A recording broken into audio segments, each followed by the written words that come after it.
விஜய் ஏற்கனவே பேசின மாதிரி அடிமையாகவே ஆகிட்டார் பாஜகவில்.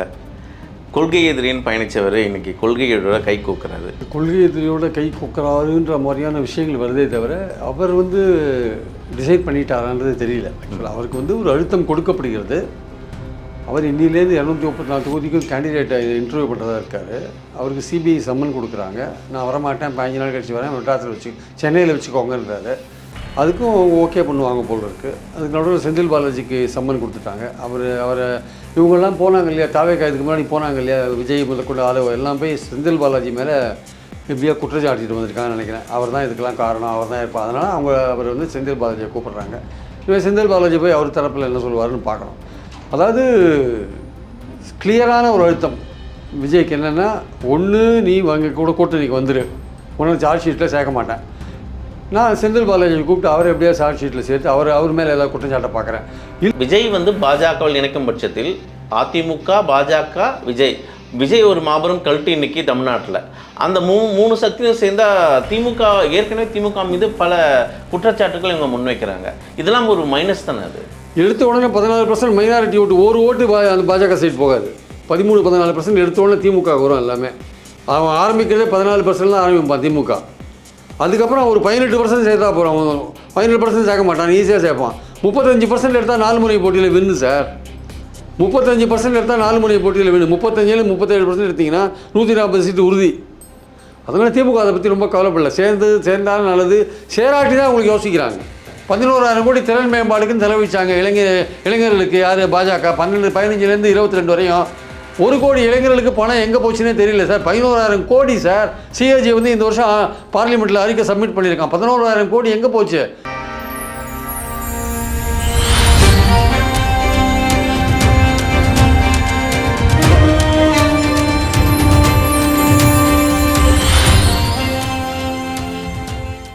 வாகை தமிழ் நேயர்களுக்கு வணக்கம். இன்றைய நேர்களில் நம்மோடு இணைந்திருக்கிறார் மூத்த பத்திரிகையாளர் திரு பிரியன் அவர்கள். வாருங்கள் பேசுவோம். வணக்கம் சார். வணக்கம் சார். விஜய் ஏற்கனவே பேசின மாதிரி அடிமையாகவே ஆகிட்டார் பாஜகவில். கொள்கை எதிரின்னு பயணித்தவர் இன்றைக்கி கொள்கையோட கை கூக்குறாரு. எப்படி பார்க்குறீங்க இதை? கொள்கை எதிரியோட கை கூக்குறாருன்ற மாதிரியான விஷயங்கள் வருதே தவிர அவர் டிசைட் பண்ணிட்டாரான்றது தெரியல. ஆக்சுவலாக அவருக்கு ஒரு அழுத்தம் கொடுக்கப்படுகிறது.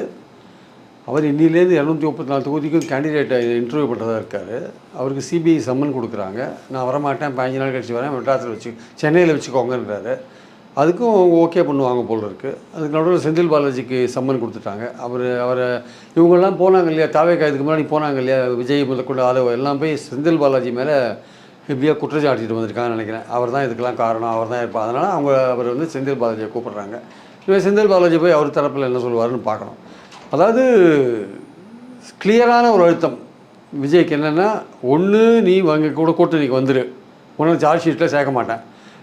நான் செந்தில் பாலாஜி கூப்பிட்டு அவரை எப்படியா சார்ஜ் ஷீட்டில் சேர்த்து அவர் மேலே ஏதாவது குற்றச்சாட்டை பார்க்குறேன். இல்லை அவரை விட்டுட்டு உன் மேலே போட்டுருவேன். நீ தான் காரணம், நீ ஒரு கட்சி நடத்துறது சரியில்லை, கூட்டம் சேர்த்தது சரியில்லை, 41 பேர் சேர்த்ததுக்கு நீங்கள் தான், விஜய் தான் காரணம், கட்சி நடத்துறவங்க தான் காரணம் அப்படின்னு உன் மேலே பழிய போட்டுருவேன். எது உனக்கு தேவை பார்த்துக்கோ. உன் ஜனநாயகத்தை ஏற்கனவே நான் டிலே பண்ணிகிட்டே இருக்கேன். அது இன்டெஃபினட்டாக டிலே ஆகும். ஒரு நாளைக்கு டிலே ஆனால் 10 கோடி ரூபா ப்ரொடியூசருக்கு நஷ்டம். இது மாதிரி போயிட்டுருக்கு. எதாவது நீங்கள் டிசைட் பண்ணிக்கோ, வரையா இல்லையா அப்படின்னு ஒரு அழுத்தம் பயங்கரமாக கொடுக்குறாங்க. அதாவது அது என்ன பேரில் கொடுக்குறாங்கன்னா, திமுகவை முறியடிக்கிறது தான் உங்கள் வேலை, நீங்கள் அதுக்கு தானே கட்சி ஆரம்பிச்சிருக்கீங்க, அப்போ எங்கள் கூட சேருங்க, நாங்களும் திமுகவை தான் முறியடிக்கிறோம். அங்கே இருக்கிற அணியெலாம் அணிலாம் முறியடிக்கிறது தான் ஒன்று சேர்ந்துருக்கு. அதே மாதிரி நம்ம திமுக முறியடிக்கிறது ஒன்று சேர்ந்துக்கலாம். நமக்கு கொள்கை வேறு, கூட்டணி வேறு, ஆட்சியில் பங்கு போட்டுக்கலாம், அதிகாரத்தில் பங்கு போட்டுக்கலாம் ஆட்சியில் வந்தால். அதனால் திமுக அகற்றணும்னா நீங்கள் கூட ஒன்று சேருங்க, இல்லாட்டி நாங்கள் உங்களை எந்த மாதிரி வழி கொண்டு வர முடியுமோ அந்த மாதிரி வழி கொண்டு வருவேன்ற மாதிரியான விஷயத்தை கையில் எடுக்கிறாங்க. இவர் என்ன சொல்கிறாரு, சிபிஐ என்ன பண்ண முடியும், மக்களுக்கு உண்மை தெரியும், நான் நீங்கள் உங்களோட அழுத்தத்துக்கெல்லாம் பண்ணிய மாட்டேன், உங்களோட நான் சேர்ந்தேன்னா எடுத்தோடனே என்னுடைய அரசியல் போயிடும், காலியாகிடும், பாஜகவை கொள்கை எதிரின்னு சொல்லிட்டு நான் போய் சேர்ந்தால் சரியாக வராது. இல்லை அந்த அளவுக்கு விஜய் கவுண்டர் கொடுக்குறாரு, பாஜக கொடுக்குறாரு, ஓரளவுக்கு ரெசிஸ்ட் பண்ணுறாரு. அவருக்கு தெரிஞ்சிருக்கு தன்னுடைய அரசியல் போயிடும் அப்படின்ட்டு. பாஜகவோட சேர்ந்தால் அரசியல் போயிடும் அப்படின்னு தெரிஞ்சிருக்கு. அப்போ அவங்க மட்டும் அழுத்தத்தை கொடுக்கறதுக்கு விடுறதுக்கு ரெடியாக இல்லை. அழுத்தம் தொடர்ந்து கொடுக்கறதுக்கு அந்த முனைப்பில் தான் அவங்க இருக்காங்க ஆக்சுவலாக. அதனால் தொடர்ந்து அவங்க அழுத்தம் கொடுக்குறாங்க. அவர் எப்படியாவது இந்த அழுத்தத்துலேருந்து தாண்டி வந்துடலாம், நம்ம தனியாகவே நிற்கலாம், நம்ம 2வது இடத்துக்கு வர முடியும்னு நினைக்கிறார். அதிமுக ஓரம் கட்டிட்டு நம்ம 2வது இடத்துக்கு வர முடியும், அடுத்த எலெக்ஷன்ஸில் நம்ம திமுகவை 31 எப்படி பார்த்துக்கணுமோ அப்படி பார்த்துக்கலாம்னு அவர் நினைக்கிறார். அதனால் இந்த எலெக்ஷனில் கோட்டை விட்டால் நம்ம அதுக்கு அடுத்த எலெக்ஷனில் நம்ம செகண்டரி போர்ஸாக தான் இருப்போம், அதிமுகவுக்கு பின்னாடி தான் நம்ம இருப்போம்.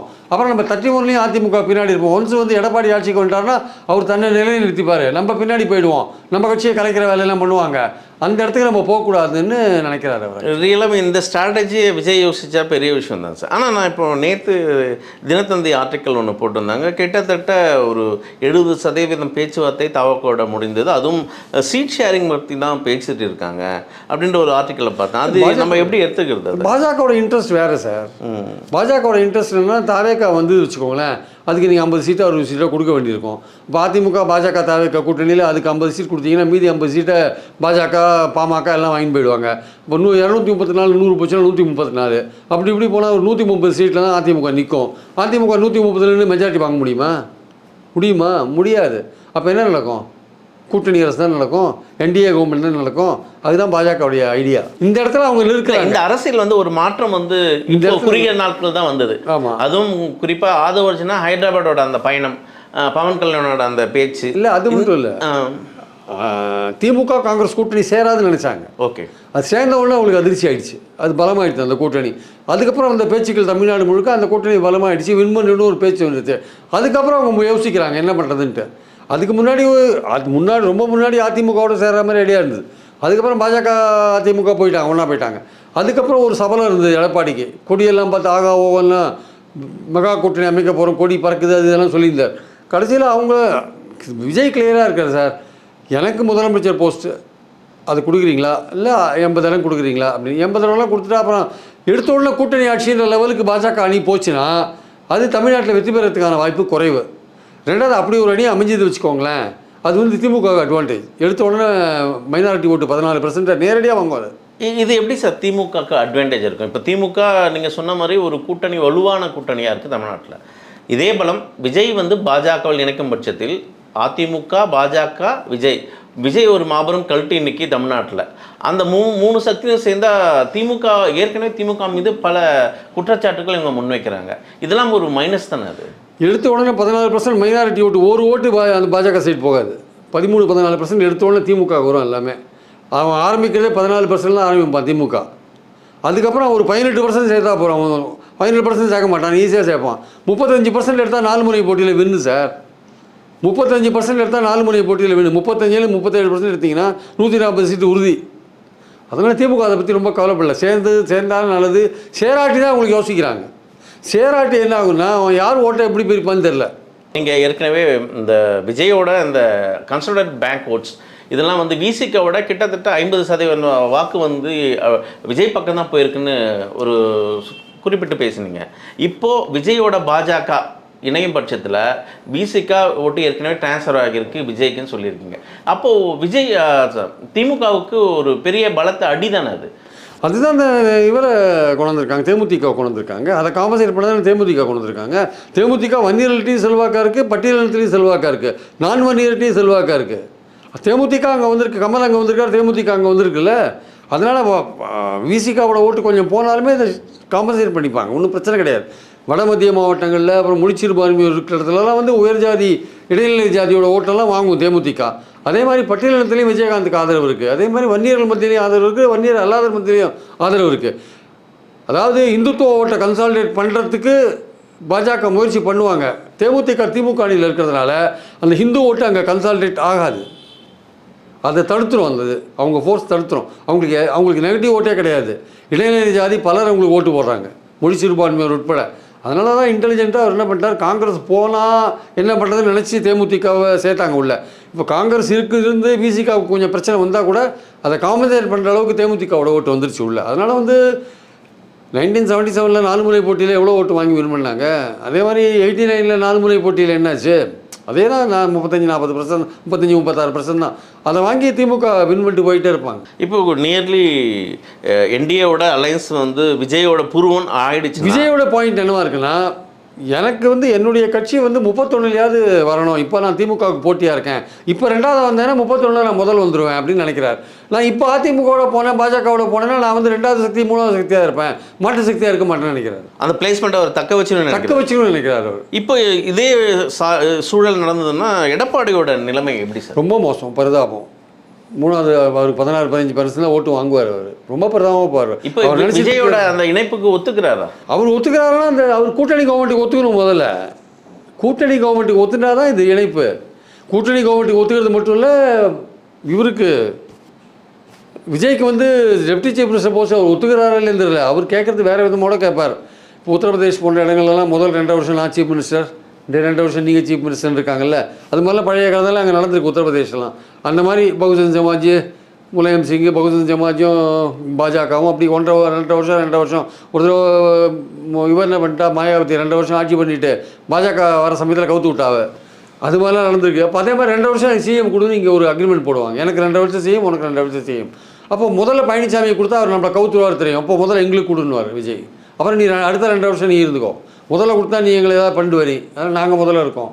இதுக்கெல்லாம் அக்ரி பண்ணி இதெல்லாம் நடக்கிற காரியமாக தெரியல. ஆனால் பாஜகவுக்கு என்னென்னா, இந்த திமுக கூட்டணியில் காங்கிரஸ் இருக்காதுன்னு நினச்சோமே, அது போய் சேர்ந்ததுனால வெற்றி உறுதியாகிடுது. இதை எப்படி தடுக்கிறது? அதுதான் இப்போ இங்கே அந்த இடத்துல பிரச்சனை. அதனால தான் அந்த வதந்தி அவங்க கிளப்பி விடுறாங்க. அந்த வதந்தி அவங்க தேமுதிகவும் காங்கிரஸும் அந்த இணைத்த கூட்டணியில் திமுக அணைச்சிது. அப்போது இது வந்து ஸ்டாலின் சாரோட இந்த ராஜதந்திரம், அமித்ஷா வீணாயிட்டாரு அப்படின்ற ஒரு பேச்சு அடிப்பட்டது. இன்னைக்கு விஜயோட பாஜக இணைப்பு, அதே ராஜதந்திரத்தை அமித்ஷா கையாளுறாரா? இங்கே ஒரு கேள்வி இருக்குல்ல. அப்போ ஒரு காம்படிட்டிவ்ன்ற ஒரு இடத்துல வந்து தமிழ் அரசியல் நகர்ந்துடுச்சு. இப்போ யார் பலம், ஸ்டாலின் வெர்சஸ் அமித்ஷாவா அல்லது திமுக வெர்சஸ் எடப்பாடியா? திமுக அணி ஸ்ட்ராங்காக இருக்குது சார், பாஜக அணியும் ஸ்ட்ராங்காக இருக்கும். ஆனால் பாஜக அணிக்கு வந்து எதிர்பார்த்த ஓட்டு கிடைக்குமான்னு தெரியல. நான் சொல்கிறது அந்த மைனாரிட்டி, இப்போது விஜய் தனியாக இருந்தாருன்னா மைனாரிட்டி ஓட்டு கொஞ்சம் அவருக்கு போகும் 4-5%. இப்போ விஜய் அங்கே போயிட்டு வச்சுக்கோங்களேன், ஒட்டுமொத்த கிறிஸ்டியன் முஸ்லீம் மைனாரிட்டி ஓட்டு எல்லாமே திமுக அணிக்கு தான் வரும். காங்கிரஸ் வேறு அங்கே இருக்குது. அது வரது மட்டும் இல்லை, திமுகவுக்கு சொந்தமாக ஒரு 15% ஓட்டுன்னு வச்சுக்கோங்க. மற்ற கட்சிகள்லாம் சேர்த்து ஒரு 10% ஓட்டு வச்சுக்கோங்க. 25%, 25, 15, 14, 39 ஓட்டு, 39% ஓட்டு நேரடியாக எடுப்பாங்க. திமுகவுக்கு ஏற்கனவே 40-43% வரையும் ஓட்டு இருக்குது சார். அது வந்து அதில் ஒரு 5-6% தான் குறையும்.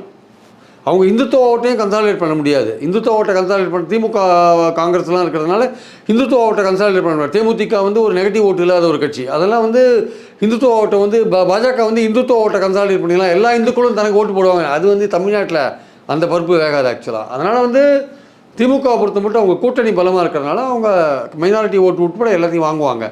இவர் இன்ஃபேக்ட் பார்த்தீங்கன்னா தாவேக்கா தனியாக நின்றால் தான் நமக்கு என்ன டேமேஜ் பண்ணுவானோன்ட்டு திமுக கவலையாக இருக்குது. இப்போ இந்த அமித்ஷாவோட இந்த பிளான் வந்து எப்படி எக்ஸிக்யூட் பண்ண போகிறாரு எதிர்த்து திரு ஸ்டாலின் அவர்கள்? இப்போ ஏற்கனவே அந்த ஒரு பயத்தில் தான் இருக்கார் திமுக தலைவர், ஒரு பயத்தில் தான் இருக்கார். அதுக்காக தான் அந்த ஸ்டேட்மெண்ட்டை கொடுத்துருக்காரு. அடுத்த ஆண்டுகளில் எடப்பாடி அவர்கள் பொதுச்செயலாளராக கூட இருக்க முடியாது அந்த வார்த்தை. இது வந்து ஒரு பயத்தினால அது வெளிப்படுத்தினாரா?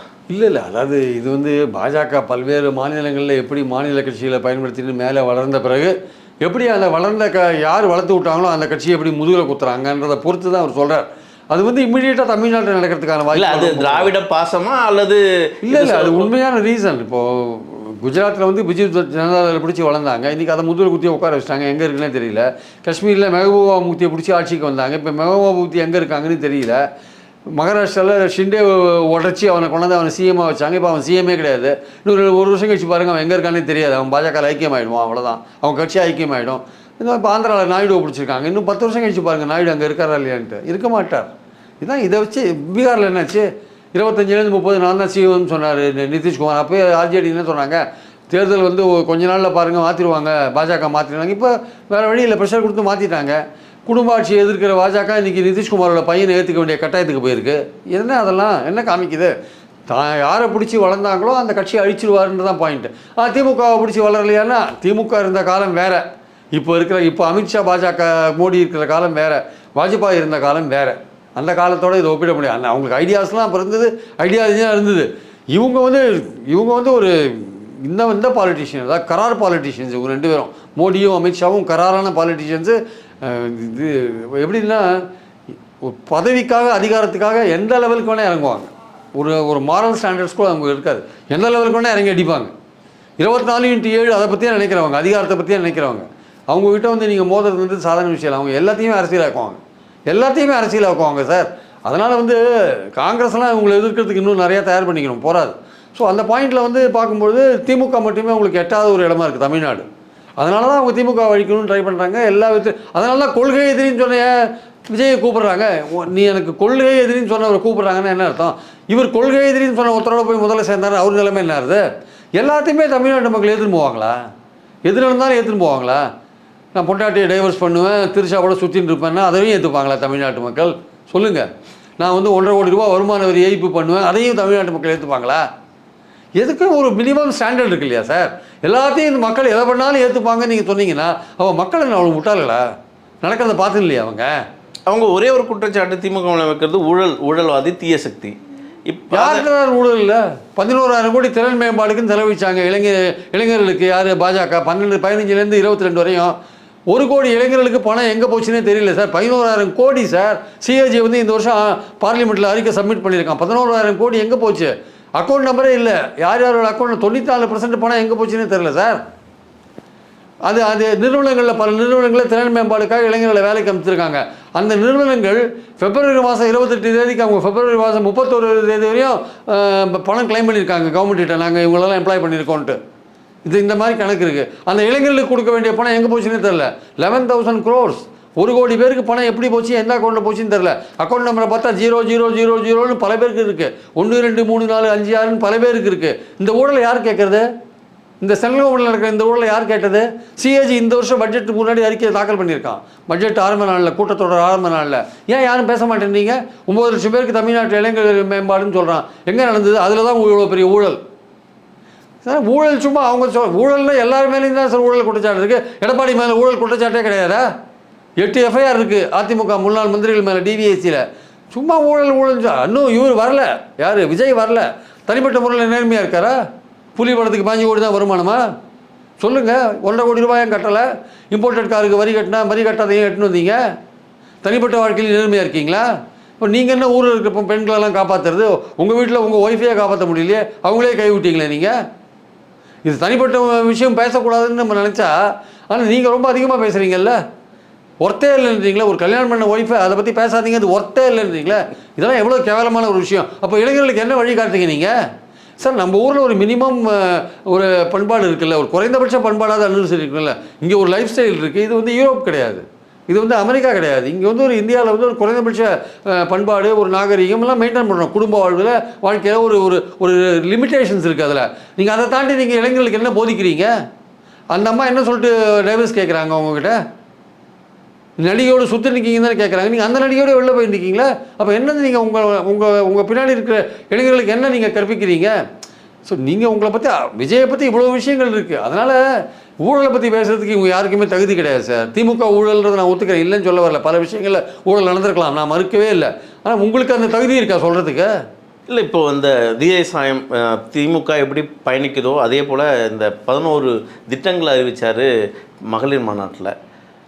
இலவசங்கள் கூடாதுன்னு சொன்னவர் தான் இன்றைக்கி அதே இலவசத்தில் அறிக்கையை கொடுக்குறாரு. எல்லாமே காப்பி. எல்லாமே திமுக ஆந்திர பிரதேஷ் கவர்மெண்ட்டில் என்ன போட்டாலும் அதே காப்பி அடிச்சிருக்காரு. ஆனால் திமுக அரசாங்கத்தின் மீது ஒரு குற்றச்சாட்டு என்ன வைக்கிறாருன்னா, கடந்த தேர்தலில் நீங்கள் என்னென்ன வாக்குறுதிகள் கொடுத்தீங்க, இதெல்லாம் நிறைவேற்றிட்டீங்களான்னு கேட்குறாரு.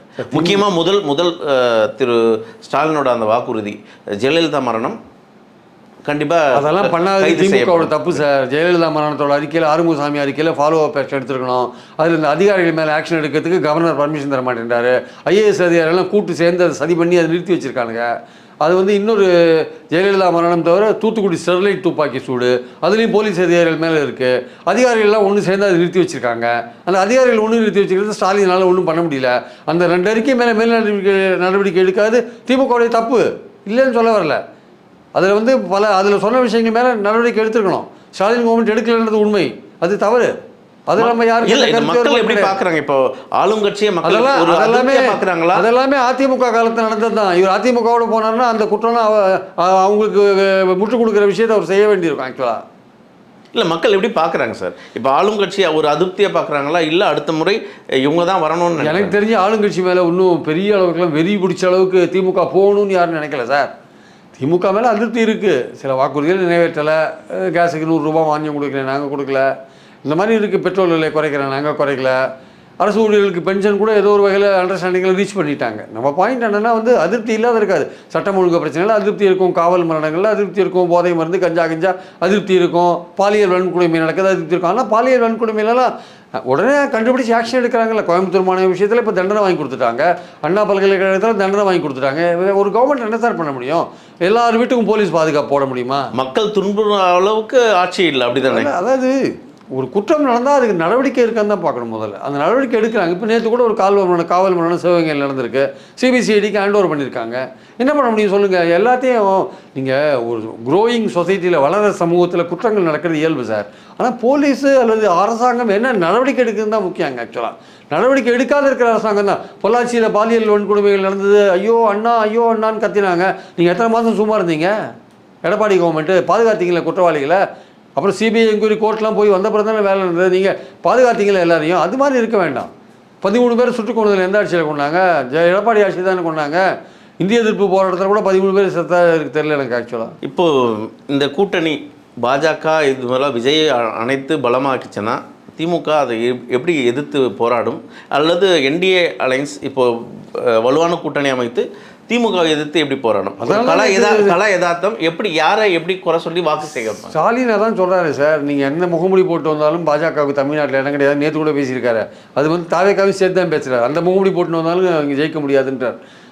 அவங்க ரொம்ப தெளிவாக இருக்காங்க சார். நாங்கள் வந்து மகளிருக்கு 1,31,00,000 பேருக்கு 1000 ரூபா கொடுத்தோம். இப்போ 5000 ரூபா ஸ்பெஷலாக கொடுத்துருக்கோம். 40 லட்சம் உடல் ஊனமுற்றோர் மாற்றுத்திறனாளிகளுக்கு அவங்களுக்கெல்லாம் வந்து 2000 ரூபா கொடுத்துருக்கோம். அப்புறம் பல்வேறு அரசு ஊழியர்கள் பிரச்சனையை கவனிச்சிருக்கோம். 20 லட்சம் குழந்தைகளுக்கு பிரேக்ஃபாஸ்ட் போடுறோம். பெண்களுக்கு இலவச பஸ் பயணம் கொடுத்துருக்கோம். புதுமை பெண்கள்ட்டு கல்லூரி பெண்கள் போகிற 6 லட்சம் பெண்களுக்கு நாங்கள் பைசா 1000 ரூபா கொடுக்குறோம். தமிழ் புதல்வன் திட்டத்தில் கொடுக்குறோம். வில்லம் தோடி மருத்துவத்தில் 3 கோடி பேர் வைத்தியம் பார்த்துருக்காங்க. அவங்கள போய் கேளுங்க இந்த கவர்மெண்ட்டோடைய சாதனைகள் என்னன்ட்டு. மாதம் கரெக்டாக பிபிக்கு சுகருக்கெல்லாம் மருந்து வந்து வீட்டுக்கே வந்து கொடுத்துட்டு போகிறாங்க. அது அவங்களுக்கு எவ்வளோ இதாக இருக்குதுன்னு கேளுங்க. அந்த மாதிரி அவங்க நேற்று ஒரு பட்டியல் போட்டதை பார்த்தா ஒரு 4 கோடி பேர் பயனாளிகள் பட்டியல் போடுறாரு.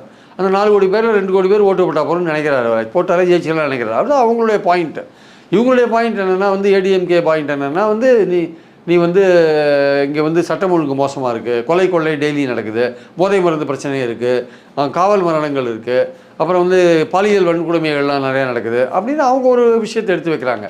மக்கள் இந்த ரெண்டுத்தையும் எடை போட்டு பார்ப்பாங்க. தங்களுக்கு என்ன பெனிஃபிட் வந்திருக்குன்னு யோசிச்சாங்கன்னா திமுக ஓட்டு போடுவாங்க. இல்லை நாடு நல்லா இருக்கணும்னு நினச்சாங்கன்னா அதிமுகவுக்கு ஓட்டு போடுறதுக்கு. நாடு நல்லா இருக்குன்னா அவங்க சொல்கிறத கேட்டாங்கன்னா, அதிமுக சொல்கிறத கேட்டாங்கன்னா அவங்களுக்கு ஓட்டு போடுவாங்க. ஆனால் இதுவரையும் வந்து திமுக மேலே அதிருப்தியாக இருந்தால் ஏடிஎம்கேக்கு தான் ஓட்டு போட்டிருந்தாங்க. இந்த வாட்டி ஏடிஎம்கேக்கு மட்டும் ஓட்டு போட மாட்டாங்க. தாவேக்கா தனியாக இருந்ததுன்னா தாவேக்காவுக்கும் ஓட்டு போடுவாங்க. அப்போ அதிமுகவுக்கு போகிற ஓட்டுகள் பிரியறதுக்கான வாய்ப்புகள் இருக்குது. அப்போ அது வின் பண்ணுறதுக்கான வாய்ப்புகள் குறைவு. அதனால தான் அதை இழுத்து போடணும்னு பார்க்குறாங்க. திமுக எதிர்ப்பு ஓட்டுகள் பிரியக்கூடாது அப்படின்னாங்க. அப்போ நீங்கள் அவரோட கண்டிஷன்லாம் ஒத்துக்கணும். நீங்கள் அவருக்கு 2 வருஷம் சீஃப் மினிஸ்டர் கொடுக்குறதுனா கொடுக்கணும், இல்லை அவர் வந்து 80 சீட் கேட்டால் கொடுக்கணும். அது மாதிரி பல விஷயங்கள் இருக்குது. அதெல்லாம் இவர் செஞ்சாருன்னா கூட்டணி அரசாங்கம் போகும். அப்போ கூட்டணி அரசாங்கம்னா மக்கள் நம்ப மாட்டாங்க கூட்டணி அரசாங்கத்தை. திமுகவுக்கு நேரடியாக ஓட்டு போடுவோம். அது கூட்டணி இப்போ அடிச்சுப்பாங்கப்பா, வேணாம்ப்பா, தேவையில்லைப்பா, சிங்கிள் ஆட்சி நம்ம திமுகவுக்கு போட்டலாமான்னு போடுவாங்க. தொடர்ந்து பேசுவோம் சார். உங்கள் நேரத்துங்கிறதுக்கு மிக்க நன்றி.